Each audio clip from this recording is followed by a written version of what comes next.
Bulatkan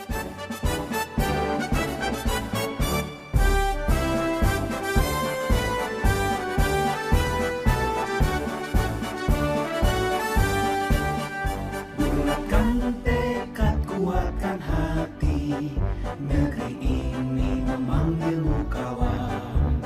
Belajar, bergerak, berbagi untuk negeri, guru penggerak majukan pendidikan. Guru penggerak menghamba pada murid, kreatif rancang pembelajaran. Hargai potensi, tingkatkan prestasi, lahirkan profil pelajar Pancasila. Belajar, bergerak, berbagi untuk negeri, kita menjalin kolaborasi. Belajar, bergerak, berbagi untuk negeri, demi bakti pada Ibu Pertiwi.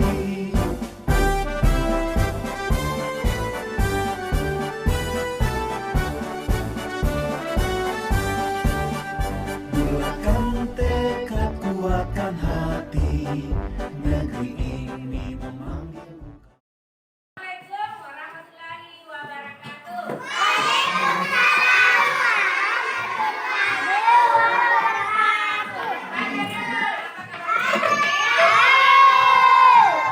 Ya, jadi hari ini kita akan membuat yang namanya keyakinan kelas.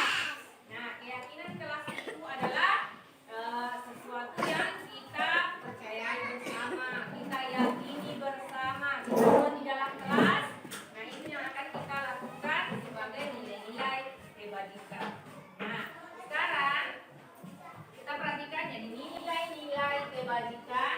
Contohnya, ini contoh ya. Jadi ada nilai tentang kedisiplinan, ada nilai tentang tanggung jawab, ada nilai tentang saling menyayangi, ada juga nilai tentang saling menghormati, dan ada nilai-nilai kejujuran. Nah, nilai-nilai inilah yang akan kita sepakati di dalam kelas untuk menjadi suatu kebiasaan baik, menjadi sebuah disiplin yang baik. Kalau kita melakukan kebiasaan-kebiasaan baik, ini akan jadi karakter dan menjadi budaya kebiasaan baik di kelas kita. Misalnya Kalista, karena dia selalu datang tepat waktu, jadi dia adalah anak yang disiplin. Kalau ibu berikan tugas, dia Pati laksanakan, dia kerja tugasnya sampai selesai, berarti Pati itu mempercayai bahwa dia ingin menjadi anak yang bertanggung jawab.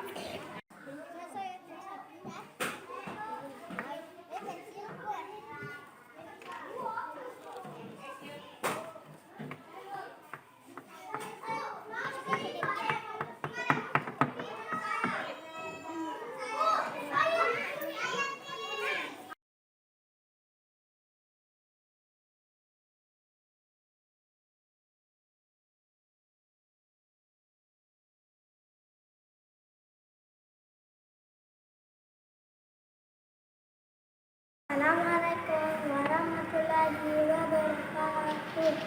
Nama saya Diren Zulfikar Yuka. Tadi saya sudah membuat keyakinan kelas bersama ibu guru dan teman-teman saya. Kegiatannya sangat menyenangkan. Kami dapat menulis sendiri nilai-nilai kebajikan yang kami yakini bersama.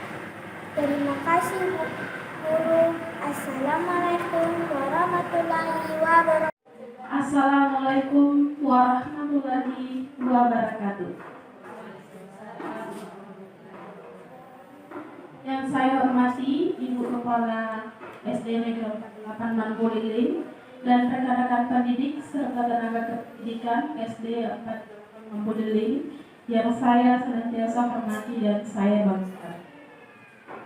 Puji syukur kita panjatkan kehadirat Allah Subhanahu wa Ta'ala atas berkat rahmat dan hidayahnya, sehingga di siang hari ini kita masih dapat berkumpul untuk mengikuti kegiatan sosialisasi budaya positif yang insya Allah akan disampaikan oleh Ibu Sufianti SPD. Salawat serta salam juga senantiasa kita kirimkan kepada Nabi Muhammad SAW sebagai uswatun hasanah bagi kita semua. Saya mengajak kepada hadirin wal hadirat untuk sama-sama membuka kegiatan kita dengan membaca basmalah. Bismillah. Selanjutnya, penyampaian materi atau yang menjadi inti pokok dari kegiatan kita di siang hari ini yang akan disampaikan oleh rekan kita, Ibu Sufianti SD. Dengan hormat, kami persilahkan.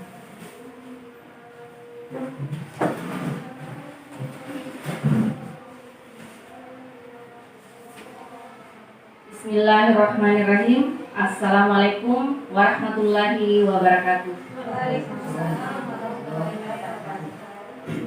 Yang terhormat Ibu Kepala Sekolah dan yang saya hormati Bapak dan Ibu guru hebat semuanya.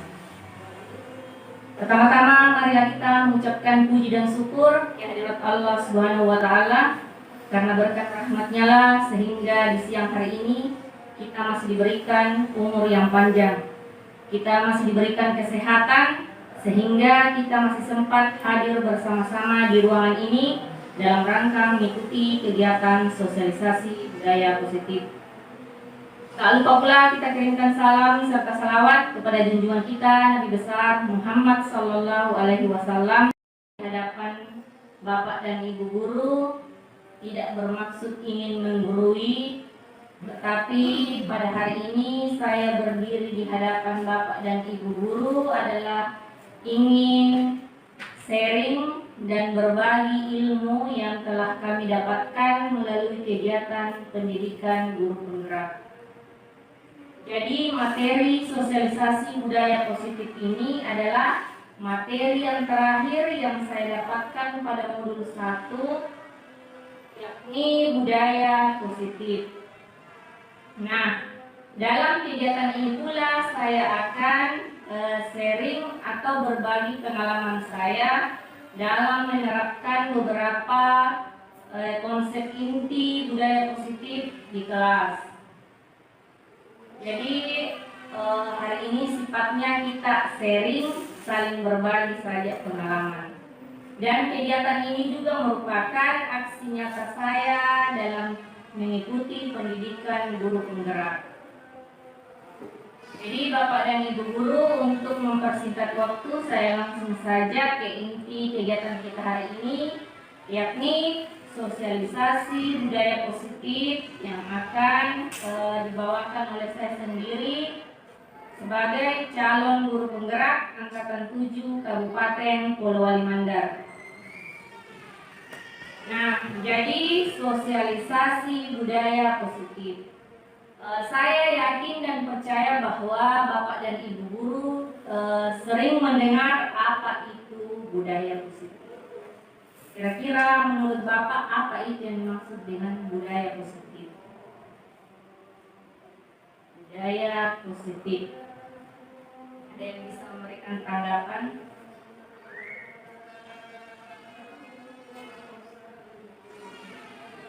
Budaya positif. Apa yang dimaksud dengan budaya positif?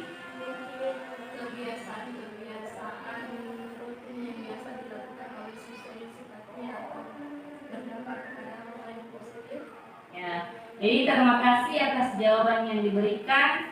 Jadi budaya positif adalah habit. Jadi jawabannya tadi sudah benar.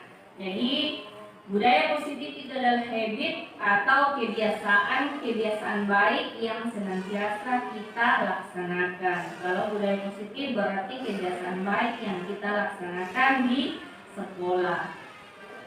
Kira-kira mengapa kita perlu memahami apa itu budaya positif? Jadi mengapa kita perlu memahami budaya positif? Nah, hal ini sejalan dengan pemikiran Bapak Ki Hajar Dewantara yang mengibaratkan bahwa seorang pendidik itu diibaratkan sebagai seorang petani yang sedang bercocok tanam. Jadi kita ini sebagai guru diibaratkan sebagai petani yang sedang bercocok tanam. Nah, Peserta didik kita atau murid kita itu diibaratkan layaknya sebagai biji jagung atau biji tanaman. Nah, jadi tugas kita hanyalah menyiapkan lahan yang subur. Bagaimana kita memberikan pupuk, memberikan pengairan, memastikan tanaman tersebut mendapatkan cahaya yang matahari, dan kita menjaga tanaman tersebut tidak terganggu oleh hama dan penyakit lainnya. Jadi itu tugas kita. Nah, dalam hal ini sekolah diibaratkan sebagai tanah untuk bercocok tanam. Nah, jadi guru itu diharapkan mampu menciptakan lingkungan yang aman, nyaman, dan menyenangkan bagi peserta didik kita. Bagaimana kita menciptakan budaya positif di sekolah? Nah, budaya positif di sekolah itu bagaimana kita sebagai pendidik mampu menciptakan lingkungan yang positif di mana semua warga sekolahnya harus saling mendukung, saling belajar, dan saling bekerja sama untuk melakukan berbagai kegiatan-kegiatan baik. Jadi kita bersama-sama merancang sebuah program, kemudian kita melakukan pembiasaan baik di sekolah. Nah, nantinya pembiasaan baik inilah yang akan menjadi karakter baik di sekolah kita. Karakter baik ini dari kebiasaan baik yang kita lakukan nantinya akan terwujudlah budaya positif di sekolah itu sendiri, khususnya di SDN 048 Manggulilin. Adapun konsep utama modul budaya positif yang akan kita bahas hari ini yaitu yang pertama, perubahan paradigma belajar. Yang kedua, disiplin positif. Yang ketiga, kebutuhan dasar manusia. Yang keempat, motivasi perilaku manusia. Yang kelima, posisi kontrol restitusi. Yang keenam, keyakinan kelas. Dan yang terakhir adalah segitiga restitusi. Selanjutnya, perubahan paradigma belajar. Jadi apa yang dimaksud dengan perubahan paradigma? Jadi perubahan paradigma di sini adalah perubahan mindset atau cara berpikir kita.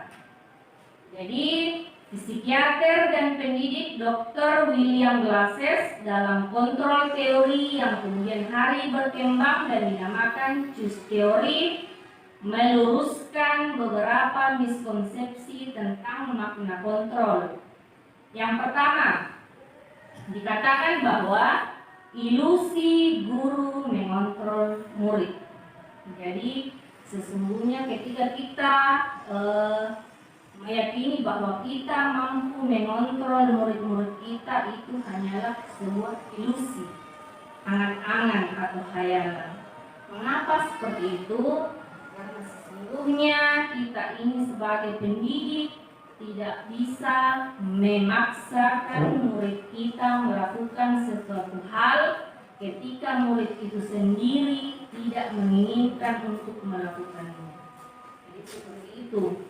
Jadi kita tidak bisa memaksa dia berbuat sesuai dengan keinginan kita ketika murid itu sendiri yang memilih untuk tidak melakukannya. Nah, kalaupun misalnya kita melihat murid kita ini melakukan sesuatu hal sesuai dengan keinginan kita, sebenarnya itu karena murid itu sendiri yang memilih dirinya dikontrol. Atau bisa jadi bentuk kontrol yang kita lakukan merupakan kebutuhan dasar murid itu sendiri.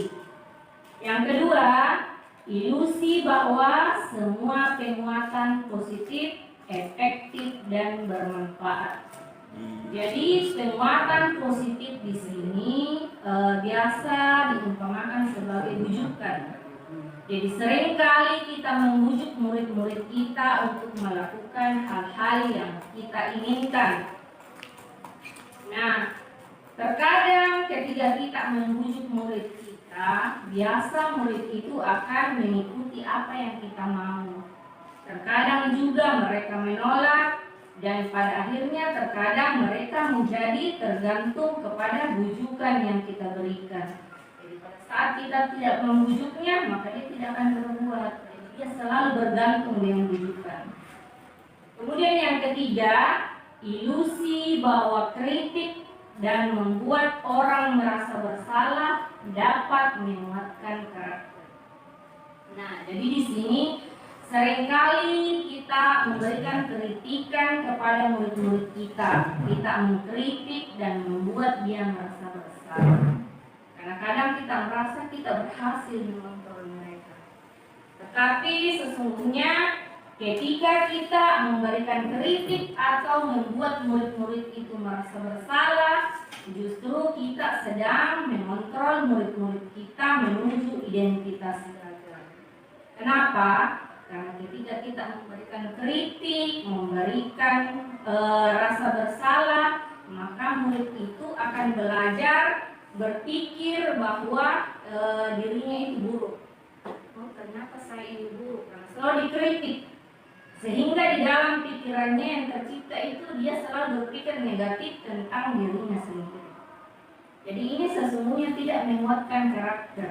Kenapa? Karena anak-anak yang selalu dikritik, dianggap bersalah, maka dia akan kurang percaya diri dengan dirinya sendiri.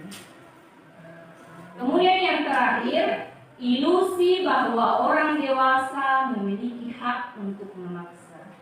Jadi kita ini sebagai orang dewasa, kita percaya bahwa kita ini bertanggung jawab untuk memaksa murid-murid kita melakukan hal-hal sesuai dengan apa yang kita inginkan. Tetapi ketika kita memaksa murid, berarti kita ini sedang berusaha mengontrol diri anak tersebut. Nah, ketika kita bersikap memaksa, maka hal ini tidak akan bersifat efektif untuk jangka waktu yang panjang. Karena kenapa? Jadi motivasinya itu berasal dari luar, hanya karena gurunya yang memaksa meminta maka dia mengikuti. Tapi kesadaran di dalam diri anak itu sendiri tidak ada. Jadi dia tidak bersifat intrinsik motivasinya. Kemudian selanjutnya disiplin positif. Jadi apa itu budaya? Apa itu disiplin positif? Nah, disiplin positif dalam budaya kita, makna kata disiplin dimaknai menjadi sesuatu yang dilakukan seseorang pada orang lain untuk mendapatkan kepatuhan. Jadi kita senantiasa meminta murid-murid kita untuk patuh. Nah, jadi itu kita katakan disiplin. Bagaimana anak-anak itu bisa patuh terhadap kita. Sebagai pendidik, tujuan kita adalah menciptakan anak-anak yang memiliki disiplin diri sehingga mereka bisa berperilaku dengan mengacu pada nilai-nilai kebajikan universal melalui motivasi intrinsik bukan ekstrinsik. Jadi di sini yang saya garis bawahi bahwa bagaimana kita ini pendidik, tugasnya adalah menciptakan disiplin diri dalam murid itu sendiri. Jadi disiplinnya ada berasal dari dalam dirinya sendiri, sehingga dia menjadi orang yang disiplin. Artinya apa? Kita menanamkan nilai-nilai kebaikan, nilai-nilai kebajikan di dalam diri anak.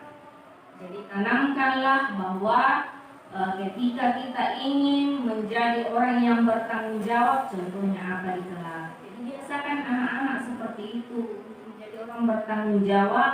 Kira-kira apa yang bisa dilakukan di kelas? Nah, ya, ketika guru memberikan tugas harus diselesaikan tepat waktu. Jadi seperti itu. Jadi nilai-nilainya dulu yang ditanamkan. Jadi kita tidak perlu memberikan hukuman, tidak perlu anak-anak itu diancam, tidak perlu anak-anak itu diberikan penghargaan, diberikan imbalan supaya dia berbuat.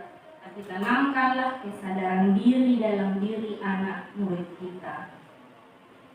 Kemudian disiplin positif merupakan salah satu cara penerapan disiplin yang bertujuan untuk menumbuhkan kesadaran serta memberdayakan anak untuk melakukan suatu tanpa sogokan, ancaman maupun hukuman. Jadi disiplin positif merupakan pendekatan mendidik anak untuk melakukan kontrol diri dan pembentukan kepercayaan diri. Jadi seperti tadi yang sudah saya jelaskan sebelumnya, bagaimana kesadarannya yang perlu ditumbuhkan. Sehingga ketika anak itu sudah menyadari akan nilai-nilai kebaikan, misalnya kita tanamkan nilai saling menyayangi, saling menghormati, maka anak itu tidak akan pernah terpengaruh ketika kita hukum atau kita beri imbalan. Dia tetap berbuat baik meskipun tidak kita ancam atau kita tidak hukum. Selanjutnya, motivasi belajar manusia. Jadi motivasi merupakan dorongan yang timbul pada diri seseorang secara sadar atau tidak sadar untuk melakukan suatu tindakan dengan tujuan tertentu. Jadi dalam hal ini ada 3 motivasi belajar manusia. Yang pertama, untuk menghindari ketidaknyamanan atau hukuman. Yang kedua, untuk mendapatkan imbalan atau penghargaan dari orang lain. Yang ketiga, untuk menjadi orang yang mereka inginkan dan menghargai diri sendiri dengan nilai-nilai yang mereka percaya. Jadi inilah 3 motivasi belajar manusia. Yang pertama saya berikan contoh, misalnya untuk menghindari ketidaknyamanan atau hukuman. Misalnya di kelas kita sedang belajar, kemudian tiba-tiba ada peserta didik kita yang terlambat hadir. Kemudian kita meminta anak tersebut untuk berdiri di depan kelas sambil memegang kedua telinga dan mengangkat kaki. Nah, kita berikan hukuman karena dia terlambat. Nah, jadi yakin dan percaya bahwa besok pasti dia tidak akan terlambat lagi. Kenapa? Karena dia tidak mau dihukum lagi. Tetapi hal ini yang membuat dia disiplin karena sebenarnya dia tidak ingin dihukum, bukan karena keinginannya sendiri secara sadar. Sesungguhnya dia hanya menghindari ketidaknyamanan atau hukuman yang diberikan oleh gurunya. Nah, yang kedua, untuk mendapatkan imbalan atau penghargaan dari orang lain. Nah, misalnya ini di kelas kita sering memberikan penghargaan kepada anak-anak. Siapa yang bisa bantu ibu guru hari ini, nak? Nanti ibu berikan permen atau apa. Pasti semua angkat tangan, saya bu, saya ingin membantu. Nah, jadi seperti itu. Jadi dia berbuat karena yang di pikirannya saya mendapatkan dia dari ibu guru. Jadi ketika dia tanya lagi, pasti yang muncul di pikirannya apa lagi nanti yang akan saya dapatkan ketika saya bantu ibu guru. Seperti itu. Jadi motivasinya selalu ingin mendapatkan penghargaan atau imbalan. Jadi ini juga bersifat ekstrinsik, dari luar semua motivasinya. Kemudian yang ketiga, untuk menjadi orang yang mereka inginkan dan menghargai dirinya sendiri dengan nilai-nilai yang mereka percaya. Nah, inilah motivasi yang ketiga yang diharapkan ada pada peserta didik kita. Kenapa? Karena motivasi yang ketiga ini sifatnya intrinsik, berasal dari dalam dirinya sendiri. Karena dia percaya ada nilai yang dia yakini, dia ingin menjadi orang seperti apa. Misalnya yang terlambat tadi, ketika kita tanamkan nilai-nilai kedisiplinan dalam diri anak, bagaimana anak itu bisa menghargai waktu dan menghargai dirinya sendiri, maka dia tidak akan pernah datang terlambat. Karena dia percaya saya ini ingin menjadi orang yang disiplin waktu. Jadi seperti itu. Jadi hal ini juga berlaku pada kita sebagai pendidik. Terkadang mengapa kita ingin selalu hadir tepat waktu di sekolah? Nah, apakah kita ingin mendapatkan pujian dari atasan kita? Apakah kita takut untuk ditegur, kita tidak mau ditegur oleh atasan kita? Jadi apa yang membuat kita hadir tepat waktu di sekolah? Nah, apakah karena kita memang orang yang ingin bertanggung jawab, menjadi orang yang lebih menghargai waktu dan menghargai diri sendiri, dan itu ada 3 motivasinya. Jadi ketika kita memang ingin menjadi orang-orang yang bertanggung jawab, menghargai waktu, maka kita pasti akan tetap hadir di sekolah tepat waktu meskipun tanpa penghargaan atau pujian dari atasan atau tidak ada teguran dari atasan, maka kita akan tetap hadir tepat waktu. Seperti itu contohnya. Kemudian selanjutnya kebutuhan dasar manusia. Jadi ketika murid melakukan perbuatan yang bertentangan dengan nilai-nilai kebajikan atau melanggar peraturan, hal itu sebenarnya dikarenakan mereka gagal memenuhi kebutuhan dasar mereka.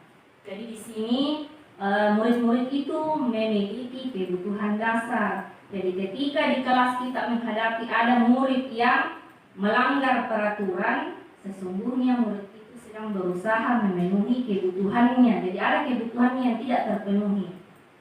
Nah, kebutuhan di sini yang pertama ada kebutuhan untuk bertahan hidup. Kemudian yang kedua ada kebutuhan kasih sayang dan rasa diterima. Yang ketiga ada kebutuhan penguasaan. Kemudian kebutuhan dasar yang keempat adalah kebutuhan akan kebebasan atau kebutuhan akan pilihan. Dan yang terakhir adalah kebutuhan akan kesenangan atau kebutuhan untuk merasa senang.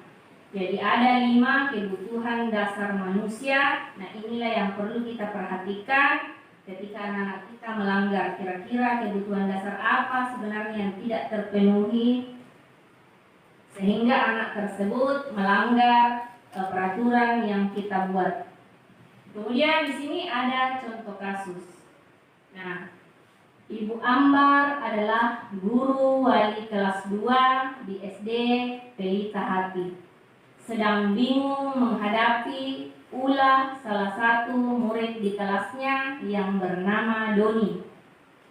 Beberapa anak di kelas 2 telah datang padanya dan mengeluhkan Doni yang seringkali meminta bekal makan siang mereka dengan paksa. Jika Anda menghadapi situasi seperti Ibu Ambar, maka apa yang akan Anda lakukan?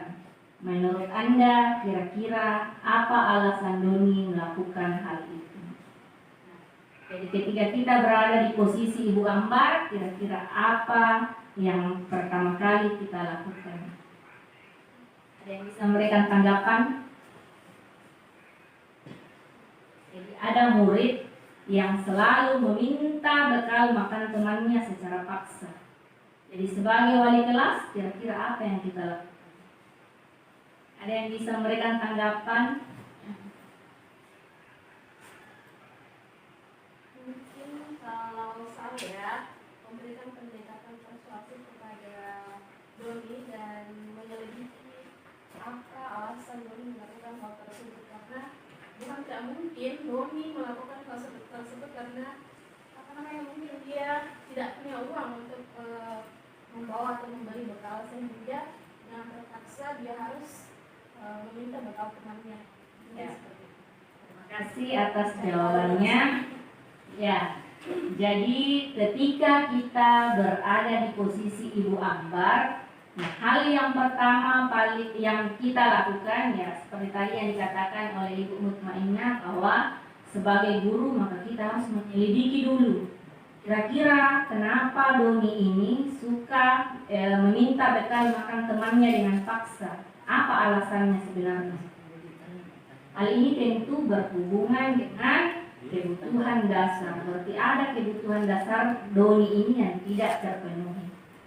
Nah, ketika kita berada di posisi Ibu Ambar, ketika kita bertanya, Doni, kenapa nak kamu memaksa kenapa kamu meminta bekal makanan dari temanmu dengan paksa?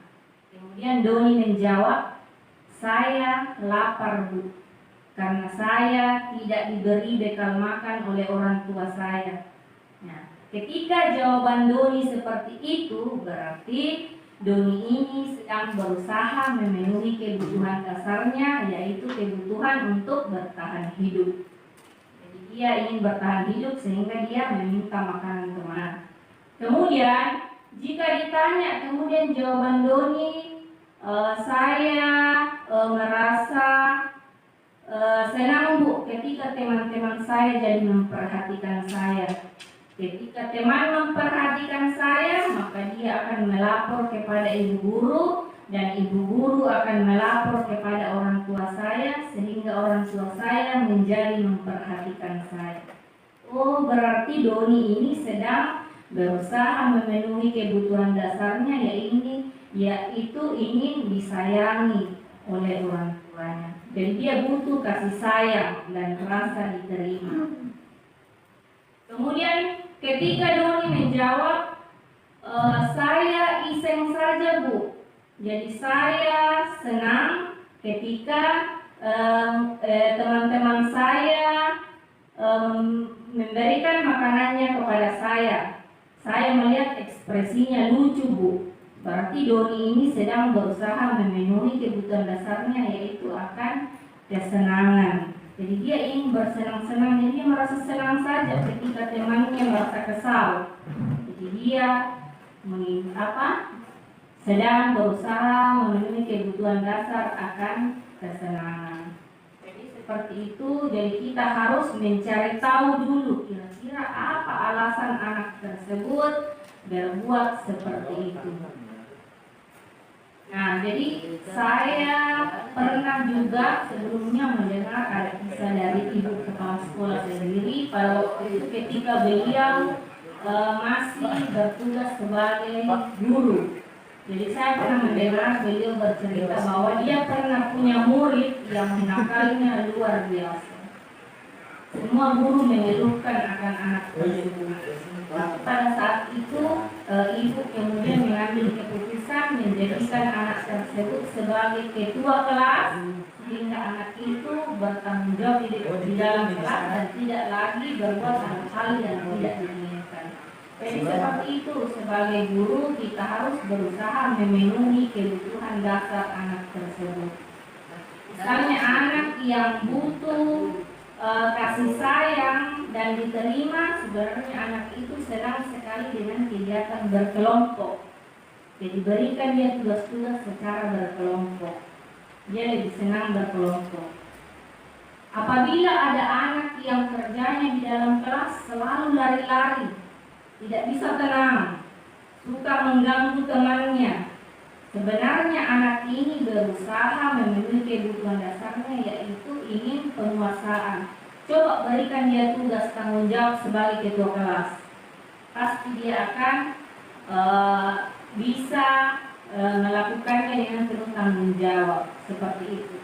Jadi kita berusaha memenuhi apa kebutuhan dasarnya. Kemudian selanjutnya posisi kontrol manusia. Jadi posisi kontrol itu ada sebagai penghukum, ada sebagai pembuat merasa bersalah, ada sebagai teman, ada sebagai pemantau, dan ada sebagai manajer. Jadi ini ada 5 posisi kontrol. Selanjutnya contoh penerapan 5 posisi kontrol. Posisi penghukum.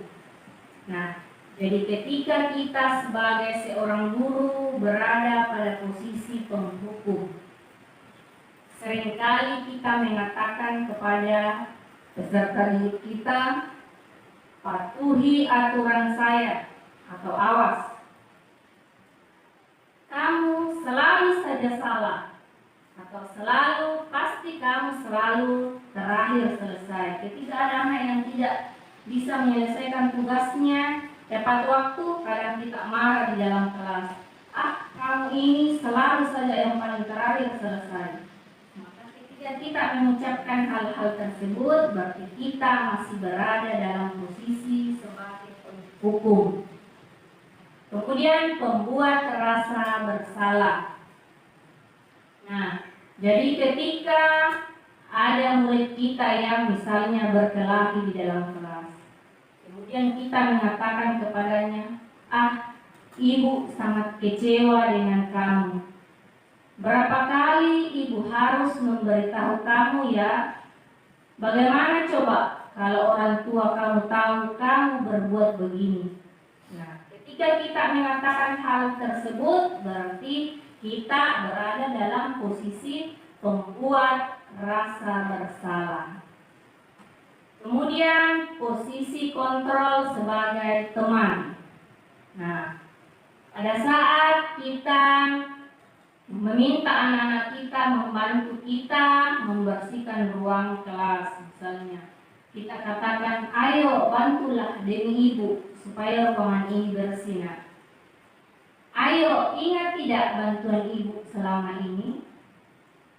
Ya, sudah. Kali ini tidak apa-apa. Nanti ibu bantu bereskan. Misalnya ada anak yang setelah menggambar atau mewarnai alat-alat tulisnya berantakan. Kemudian kita meminta dia untuk membereskan, tetapi tidak bisa beres-beres. Maka kita katakan, ya sudahlah, nanti ibu bantu bereskan.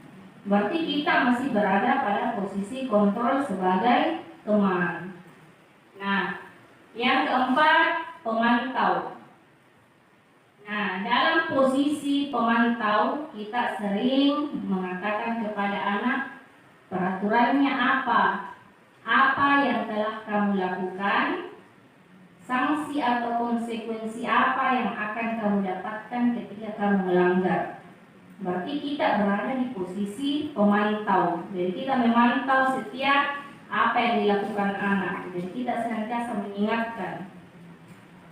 Jadi kita berada di posisi pemantau. Kemudian yang terakhir, posisi manajer. Apa yang kita yakini? Nah, jadi ketika tadi kita sudah menanamkan nilai-nilai kebaikan di dalam diri anak, maka kita mengingatkan seperti itu. Apa yang kita yakini? Apakah kamu meyakininya?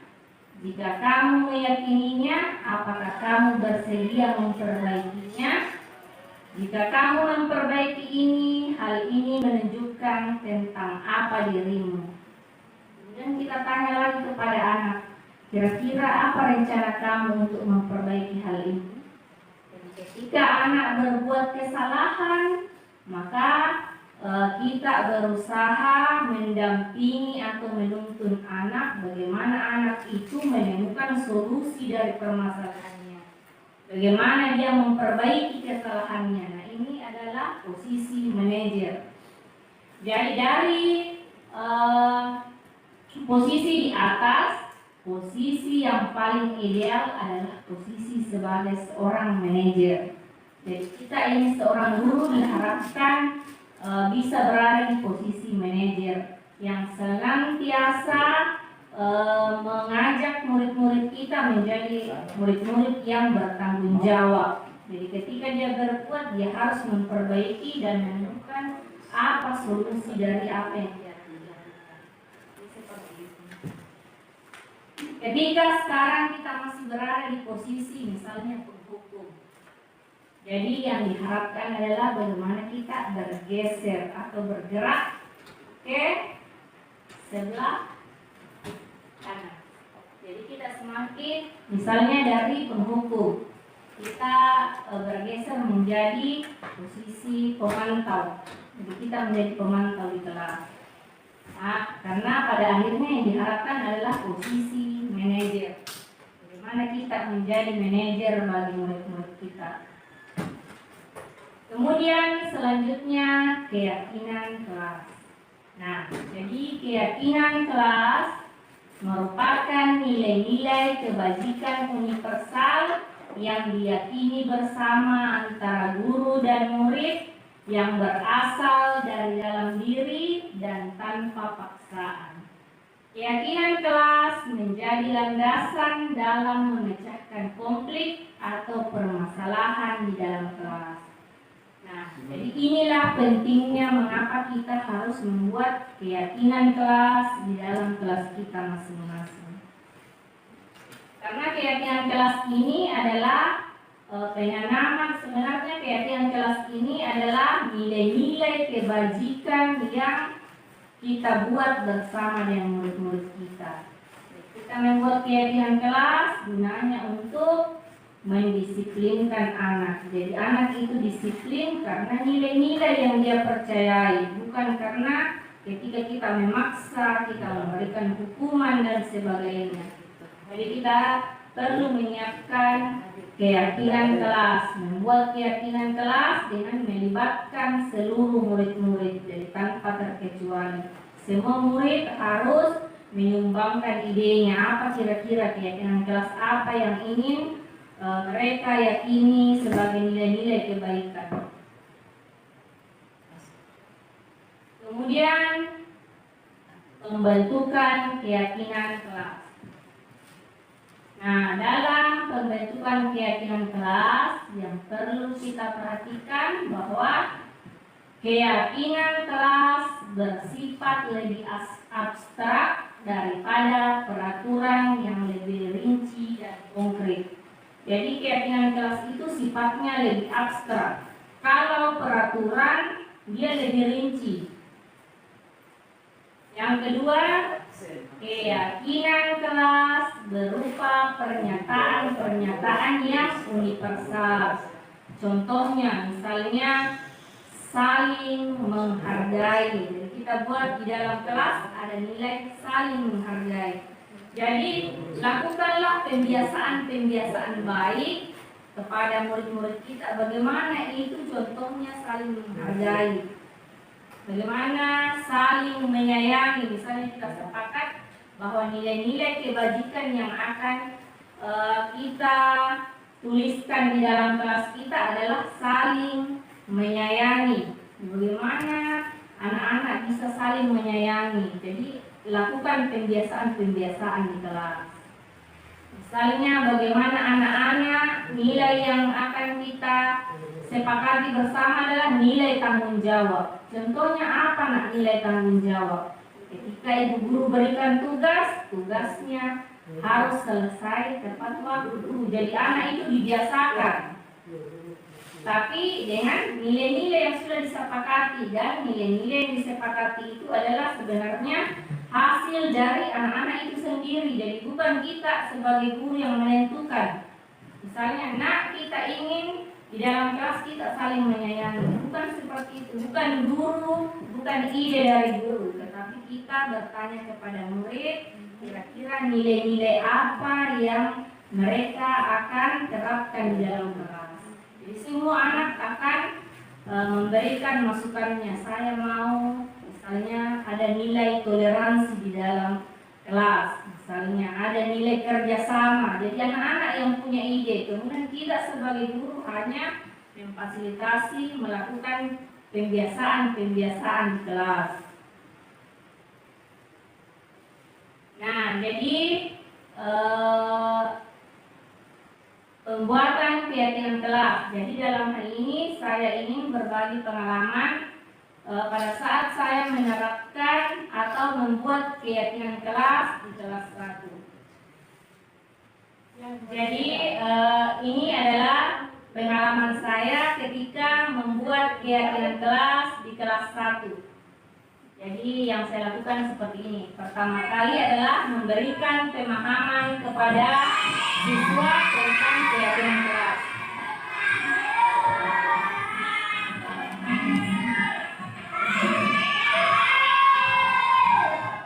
Jadi hari ini kita akan membuat yang namanya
Kemudian selanjutnya bersama-sama dengan murid membuat keyakinan kelas.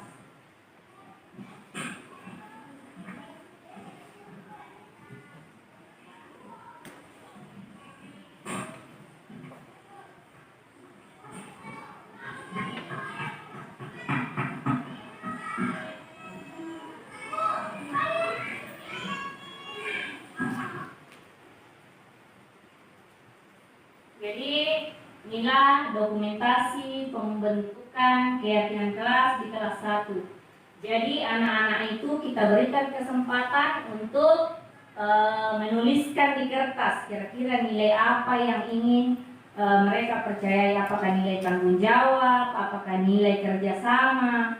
Jadi mereka menempelkan di depan di papan tulis. Jadi kita persilakan kepada murid-murid kita semuanya dilibatkan untuk menuliskan nilai-nilai kebajikan yang ingin mereka lakukan di dalam kelas.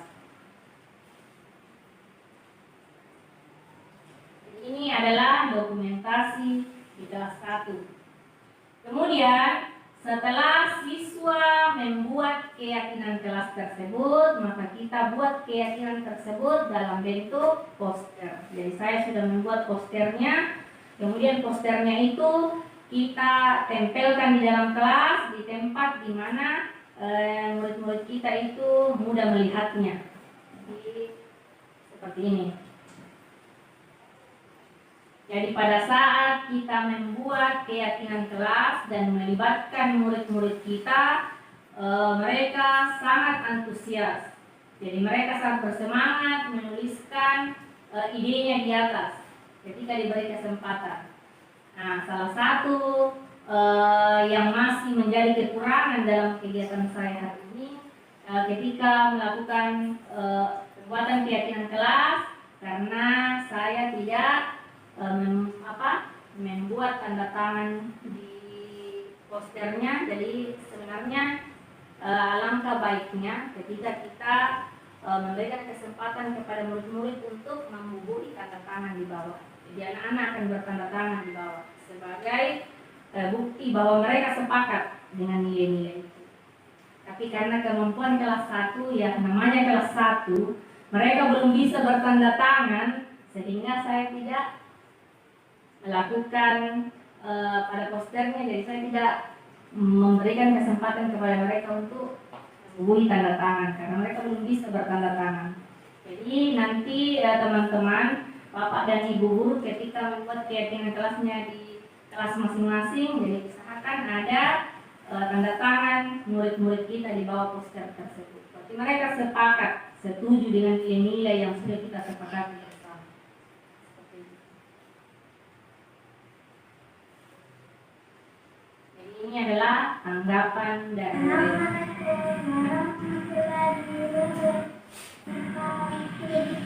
Nama saya Diren Kita. Tadi saya sudah membuat keyakinan kelas bersama ibu guru dan teman-teman saya. Kegiatannya sangat menyenangkan.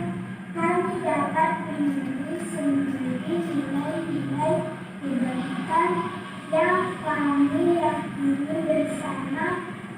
Terima kasih. Assalamualaikum warahmatullahi wabarakatuh. Itulah tadi contoh tanggapan dari murid ketika telah melaksanakan namanya keyakinan kelas. Kemudian selanjutnya restitusi. Apa yang dimaksud dengan restitusi? Jadi restitusi adalah proses menciptakan kondisi bagi murid untuk memperbaiki kesalahan mereka sehingga mereka bisa kembali pada kelompok mereka dengan karakter yang lebih kuat. Jadi restitusi adalah sebuah upaya untuk membuat siswa mampu mengevaluasi diri mereka sendiri agar menjadi manusia yang lebih baik sesuai dengan nilai-nilai kebajikan universal dan sebuah upaya agar setiap kesalahan yang dilakukannya menjadi bahan pembelajaran agar dirinya menjadi lebih baik, menjadi lebih kuat karakternya dan penghargaan pada diri mereka sendiri pun menjadi bertambah. Jadi kegiatan restitusi ini adalah sebuah pendekatan yang kita lakukan kepada murid kita di kelas sebagai sebuah upaya untuk membuat siswa mampu mengevaluasi dirinya sendiri. Jadi kita tanyakan kira-kira kesalahannya apa, kemudian kita tanya bagaimana kira-kira solusinya. Jadi anak sendiri yang menemukan solusi dari permasalahan yang dia hadapi. Seperti itu restitusi. Nah, jadi restitusi di sini ini ada gambar segitiga restitusi. Diana Gosen dalam bukunya Restructuring School Discipline pada tahun 2001 telah merancang sebuah tahapan untuk memudahkan para guru dan orang tua untuk melakukan restitusi, yakni segitiga restitusi. Jadi segitiga restitusi ini ada 3 tahap. Jadi ini gambarnya segitiga restitusi. Tahap yang pertama adalah menstabilkan identitas. Pada saat murid kita melakukan sebuah kesalahan atau melanggar aturan-peraturan yang telah kita buat, maka yang pertama kita lakukan adalah bagaimana menstabilkan identitas mereka. Jadi kita katakan kepada murid kita, nah, setiap orang itu pasti pernah berbuat kesalahan. Jadi dia bagaimana dari perasaan yang marah, akhirnya dia menjadi tenang.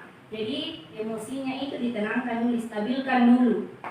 Ketika dia sedang marah, dia berkelahi dengan temannya, misalnya di dalam kelas ada anak yang berkelahi. Jadi kita panggil. Nah, jadi ibu di sini tidak ingin mencari siapa yang salah, siapa yang benar. Jadi pasti mereka akan tenang. Oh, saya tidak dimarahi oleh ibu guru. Jadi distabilkan dulu. Kemudian bisa juga kita katakan, kamu ini bukan satu-satunya yang pernah melakukan ini. Ibu guru juga pernah berbuat kesalahan. Jadi seperti itu. Kemudian tahap selanjutnya ketika emosinya itu sudah mereda, anak itu sudah tenang, kemudian kita masuk ke validasi tindakan yang salah. Kita tanyai anak-anak, kira-kira nak, tadi kamu kesalahannya apa? Jadi anak yang menemukan, oh tadi saya salahnya seperti ini. Jadi bukan kita yang mengatakan, tadi kamu salah, sudah berkelahi dengan temanmu. Jadi tidak seperti itu. Setelah dia tenang, maka validasilah tindakan yang salah. Kamu jadi ibu guru, nak, pasti ibu guru yakin kamu tentu punya alasan mengapa kamu melakukan itu. Jadi kita katakan kepada murid kita, jadi pasti ada alasannya, nak, kenapa tadi kamu berkelahi dengan teman kamu. Jadi anak-anak akan bercerita seperti ini, Bu, saya berkelahi karena seperti ini. Adakah cara yang lebih efektif untuk mendapatkan apa yang kamu butuhkan? Jadi kita tanyakan kepada murid, adakah cara yang lebih efektif selain dari berkelahi? Apakah hanya berkelahi cara satu-satunya untuk menyelesaikan masalahmu? Atau tidak? Maka dia akan mengatakan, oh ada cara lain, misalnya seperti ini.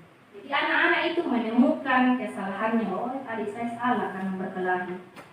Setelah itu maka kita menanyakan keyakinan. Nah, setelah tadi kita membuat keyakinan, inilah dasar kita selalu bertanya kepada murid. Nah, keyakinan kelas kita tadi apa? Saling menyayangi. Berarti kalau kamu berkelahi, nah apakah kamu saling menyayangi? Contohnya kalau berkelahi, tidak. Nah, seperti itu. Jadi mereka akan disiplin dengan sendirinya. Jadi keyakinan kelas apa yang telah kita sepakati? Jadi dia akan katakan saling menyayangi. Kamu ingin menjadi orang yang seperti apa? Saya ingin menjadi orang yang senantiasa saling menyayangi, saling menghargai, saling menghormati. Jadi seperti itu. Kemudian praktek segitiga restitusi. Nah, kegiatan restitusi ini juga saya sudah praktikkan di kelas 1. Contohnya seperti ini. Contoh kasus. Jadi pada hari ini pelajaran sudah dimulai. Seorang siswa bernama Mumtazah terlambat hadir di sekolah. Jadi ketika ada siswa kita yang terlambat, jadi ini kasusnya, ada siswa kita yang terlambat. Bagaimana cara kita menghadapi dengan memperhatikan tadi segitiga restitusi, ya, dengan 3 tahap, yaitu yang pertama stabilkan dulu identitasnya.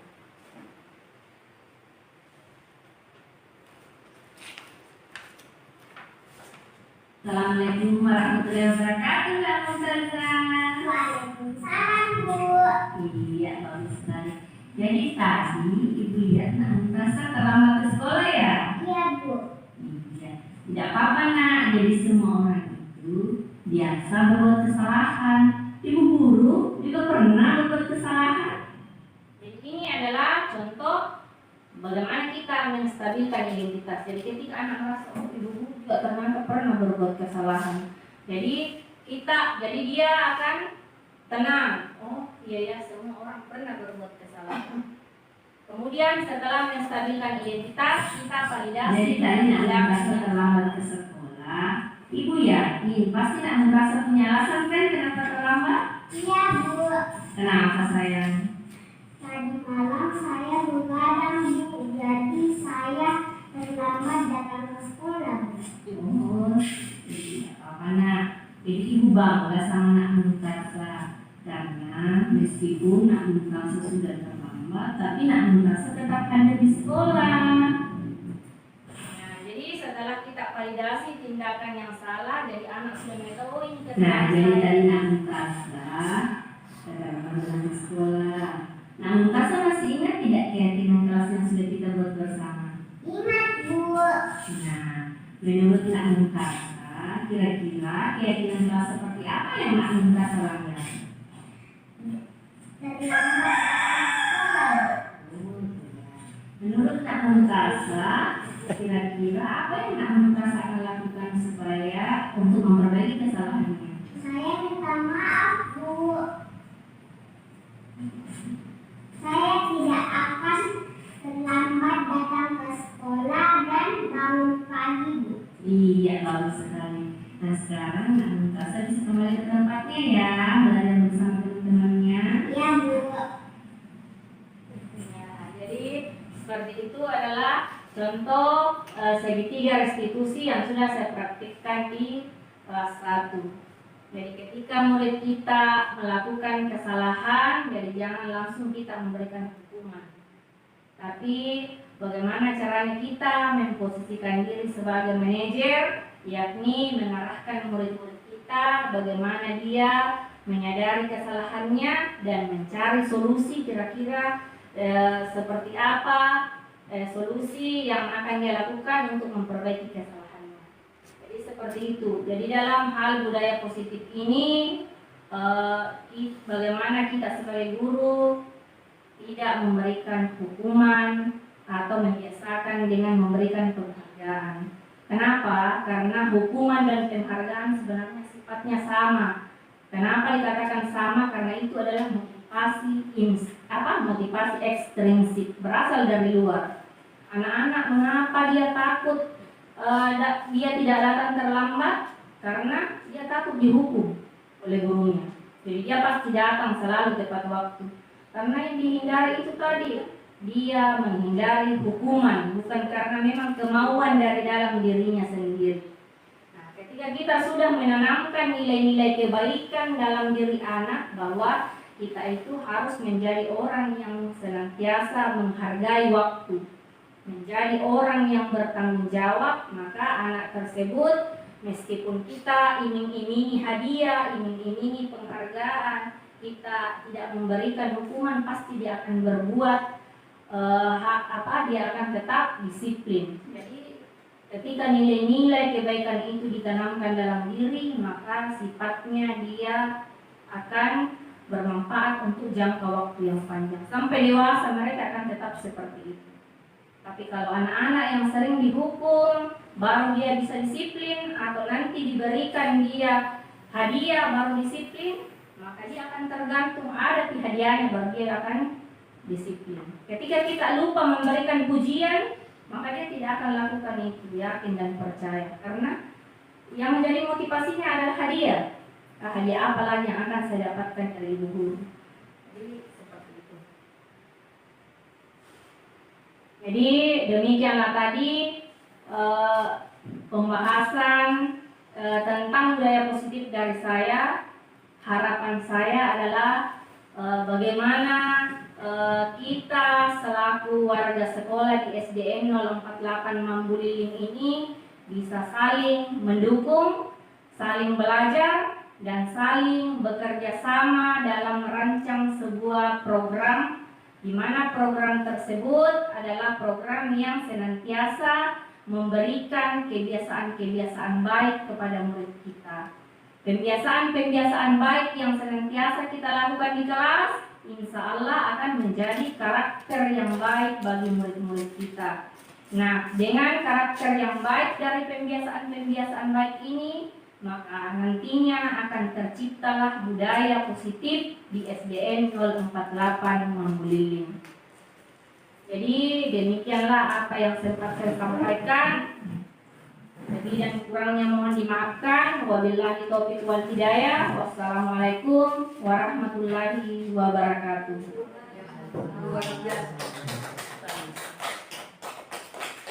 Terima kasih ucapkan kepada pemateri, di mana pemaparan materi dalam tema apa tadi ini? Budaya positif. Luar biasa. Luar biasa. Mudah-mudahan hal ini kita dapat terapkan di dalam tugas dan tanggung jawab kita ke depan, agar siswa kita dapat berkualitas dengan baik. Kalau murid kita berkualitas, berarti gurunya berhasil. Ya, gurunya berhasil. Semoga apa yang kita terima tadi ini dapat tertanam baik dalam hati kita masing-masing, dan kita dapat terapkan dalam tugas dan tanggung jawab kita ke depan. Terima kasih. Assalamualaikum warahmatullahi wabarakatuh.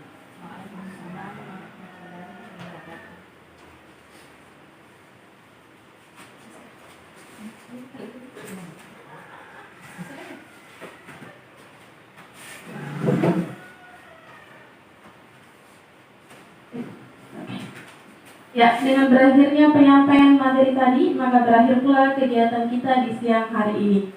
Mari bersama-sama kita membaca hamdalah. Alhamdulillahirabbil alamin. Terima kasih banyak kepada rekan kita Ibu Sufiati SPD atas ketersediaannya berbagi ilmu dan sharing kepada kita semua. Semoga apa yang telah disampaikan oleh rekan kita tadi betul-betul kita terapkan di dalam kelas maupun di lingkup sekolah kita. Misalnya tadi seperti pembuatan keyakinan kelas ataupun penerapan segitiga restitusi. Sekali lagi kami ucapkan terima kasih. Mohon maaf atas segala kekurangan. Saya akhiri. Minallahi taufiq wal hidayah. Wassalamualaikum warahmatullahi wabarakatuh.